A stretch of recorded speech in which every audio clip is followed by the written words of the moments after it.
আছে। শুধু শরীরকে পবিত্র করা, বাহ্যিক পবিত্রতা অর্জন করা, ওযু বা গোসলের বিধানই তো শরীয়তে বর্ণনা করা নাই। কলকে পরিশুদ্ধ করার বিধানও বর্ণনা করা আছে। কলকে পরিশুদ্ধ করার বিধান, কলকে পরিশুদ্ধ করার একমাত্র অস্ত্র সেটা হচ্ছে আল্লাহর জিকির, আল্লাহ তাআলার স্মরণ। আর আল্লাহ তাআলার এই স্মরণ এটা করতে গেলে এটা হচ্ছে আল্লাহ তাআলার সঙ্গে তেজারত, যে তেজারত বাণিজ্যের মূল লাভ হচ্ছে বেহেশত, জান্নাত, আল্লাহর রেজামন্দি, আল্লাহ তাআলার সন্তুষ্টি। বাণিজ্য করতে গেলে পুঁজি লাগে, লাগে না? কিছু সামান লাগে। একজন দোকান করতে গেলে তাকে একটা দোকান ভাড়া নিতে হয়, পুঁজি লাগে। পুঁজি ছাড়া কখনো বাণিজ্য করা যায় না। তেমনি আল্লাহ তাআলার জিকিরের তাওয়াজ্জু, জিকির করার যে কুওয়াত, যে শক্তিটা, তৌফিকটা, এটা আল্লাহ তাআলা না দেওয়া পর্যন্ত কেউ জিকির করতে পারে না। পারে? আল্লাহ যদি কাউকে তৌফিক না দেয়, সে কখনো আল্লাহ তাআলার জিকির কেন কোনো কিছুই করতে পারবে না। এই তৌফিক আল্লাহ তাআলা দান করেন। আল্লাহ তাআলা সবকিছুই দান করেন মাধ্যমে। আবার একদল আছে করে মাধ্যম লাগে না, আল্লাহ তাআলা সরাসরি দান করেন। হ্যাঁ, মাধ্যম লাগে না। দেখা যাচ্ছে যে কোনো দিকে মানুষ যাক, উপরে যাক, ডানে যাক, বাঁয়ে যাক, তার মাধ্যম লাগে। একমাত্র সে যদি নিচের দিকে যায়, গা ছেড়ে দেয়, পতিত হতে চায়, তখন মাধ্যম লাগে না। একজন মানুষ ডানে বাঁয়ে সরে গেলে তার জমি থাকতে হবে, পায়ে চলার পথ থাকতে হবে, নাহলে ডানে বাঁয়ে সরতে পারে, একটা মাধ্যম থাকতে হবে। তারপর উপরে উঠতে গেলে তার সিঁড়ি থাকতে হবে, অথবা লিফট থাকতে হবে, অথবা যে কোনো একটা উপকরণ থাকতে হবে। মানুষ যদি 25 তলা ভবন থেকে যদি নিচে পড়ে যেতে চায়, তখন সে রেলিং এর পাশে নিজে গা ছেড়ে দিবে। এখানে কিন্তু কোনো মাধ্যম নেই। মাধ্যম নাই বলে সে কোথাও আটকাবে না, তার পতন অনিবার্য। মাধ্যম ছাড়া, এই মাধ্যম এটা হচ্ছে আল্লাহর কানুন। আল্লাহ তাআলার কানুন অনুযায়ী আমল করতে হবে। আল্লাহ তাআলার বিধানকে অস্বীকার করলে তো চলবে না। আল্লাহ তাআলার বিধানকে অস্বীকার করার অর্থ হচ্ছে আল্লাহকে অস্বীকার করা। আর একটা হচ্ছে আল্লাহ তাআলার কুদরত। আল্লাহ তাআলা এই বিধানের, যেহেতু আল্লাহ তাআলার তৈরি কানুন, কিন্তু এই কানুন আল্লাহ তাআলা নিজে মানতে বাধ্য নন, যেহেতু আল্লাহ তাআলা নিজেই কানুনের স্রষ্টা। আল্লাহ তাআলা তো কখনো কখনো এই কানুনের উপরে তার কুদরতের প্রকাশ ঘটান। সেটা ব্যতিক্রমী হিসাবে আমরা যদি বিশ্বাস করি যে এই কানুন যেটা বিধান, এই বিধান আল্লাহ তাআলার ইচ্ছার উপরে নির্ভরশীল। আল্লাহ তাআলা যেরকম ইচ্ছা করবেন ওই রকম হবেন। কানুন এই অনুযায়ী আমল করতে হবে। আর বিশ্বাস, কুদরতের সম্পর্ক বিশ্বাসের সাথে, আর আমলের সম্পর্ক হচ্ছে কানুনের সাথে। যেমন আল্লাহ তাআলা বিনা পিতা মাতায় মানুষ সৃষ্টি করতে পারেন না? এটা আল্লাহ তাআলার কুদরত। দৃষ্টান্ত হযরত আদম আলাইহিস সালাম। তারপরে বিনা পিতায় আল্লাহ তাআলা মানুষ সৃষ্টি করতে পারেন, দৃষ্টান্ত আছে না? এর দৃষ্টান্ত হযরত ঈসা আলাইহিস সালাম। এইটা হচ্ছে আল্লাহ তাআলার কুদরতের প্রকাশ। কিন্তু এই কুদরতের উপর আমল চলে না। এই কুদরতকে বিশ্বাস করতে হয়, বিশ্বাস না করলে ঈমান থাকে না। কিন্তু আমল কুদরতের উপর করা যায় না, কুদরত আল্লাহ তাআলার বিধানের উপরে করা যায়। আল্লাহ তাআলার বিধান বা কানুন হচ্ছে এই যে পিতা মাতার মাধ্যমেই মানব সন্তানের জন্ম হয়। আল্লাহ তাআলা এইভাবে সৃষ্টি করেন। নারী পুরুষের পিতা মাতার মিলনের মাধ্যমে মানুষ সৃষ্টি করেন, এটা আল্লাহর বিধান। সুতরাং সে যদি সন্তান চায় তাকে অবশ্যই বিবাহ করতে হবে, এটা হচ্ছে তার আমল। আর কেউ যদি এরকম বলে যে না, আমি সন্তান চাই কিন্তু বিবাহ করব না, আল্লাহ তাআলা আমাকে এমনি দিতে পারেন, এটা তো আল্লাহ তাআলা হুকুম করেন নাই, আল্লাহ তাআলার বিধানের মধ্যে পড়ে না। পারেন, এবং পারার যে প্রকাশ আল্লাহ তাআলা ঘটিয়েছেন ওটাকে বিশ্বাস করতে হবে, কিন্তু আল্লাহ তাআলার বিধান তো এটা না।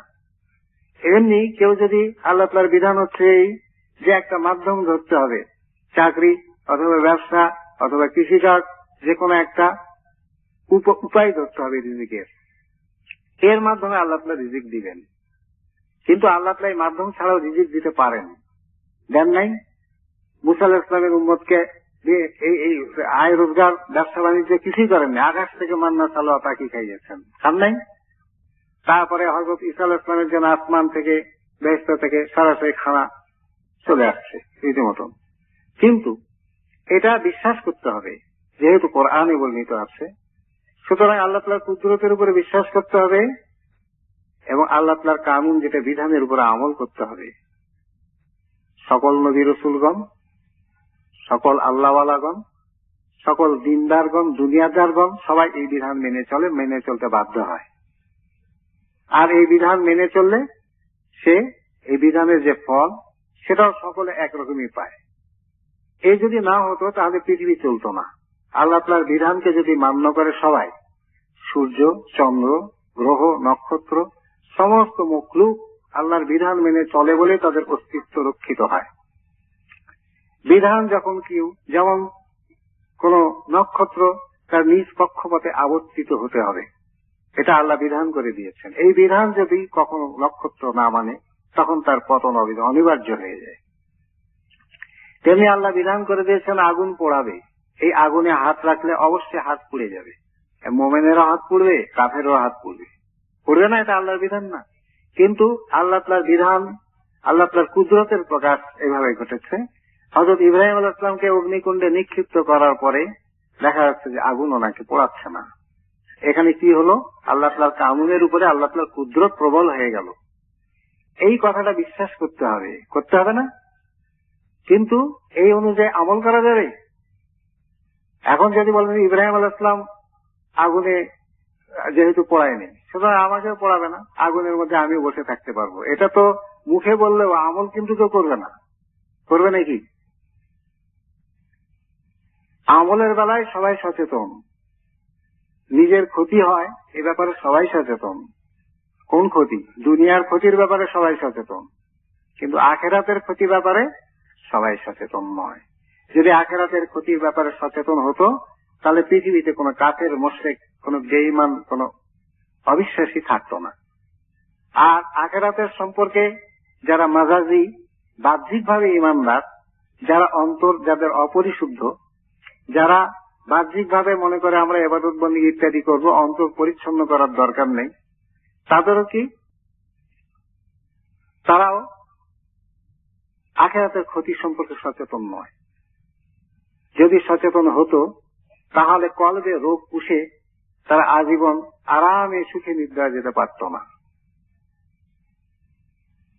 লোভ, হিংসা, পরস্পরিক আতরতা ইত্যাদি, অহংকার ইত্যাদি হচ্ছে কলবের রোগ। মানুষের শরীরে যেমন রোগ হয়, মানুষের কলবেও তেমনি রোগ হয়। কোরআন মজিদে ইরশাদ হয়েছে, ফি কুলুবুহুম মারাদুন, তাদের অন্তর রোগগ্রস্ত। মারাদ, রোগের কথা আল্লাহ তাআলা কালাম দ্বারা প্রমাণিত যে অন্তর রোগগ্রস্ত হয়।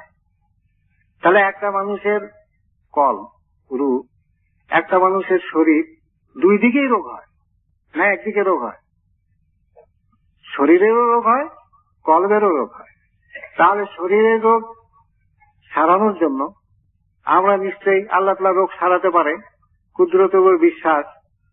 এই কারণে কেউ বসে থাকে না। আল্লাহ অবশ্যই রোগ সারাতে পারে, কিন্তু বিধান অনুযায়ী সবাই ছুটাছুটি করে। কাফেরেরাও করে, ঈমানদারেরাও করে। আর আল্লাহ তাআলার এই বিধান, এই মাধ্যমকে মেনে নেওয়া, এটা নবী রাসূলগণের সুন্নত। তাদের শিক্ষার মূল কথা হচ্ছে এই যে কুদরতের উপরে আমল চলবে না, আমল কানুনের উপরেই করতে হবে।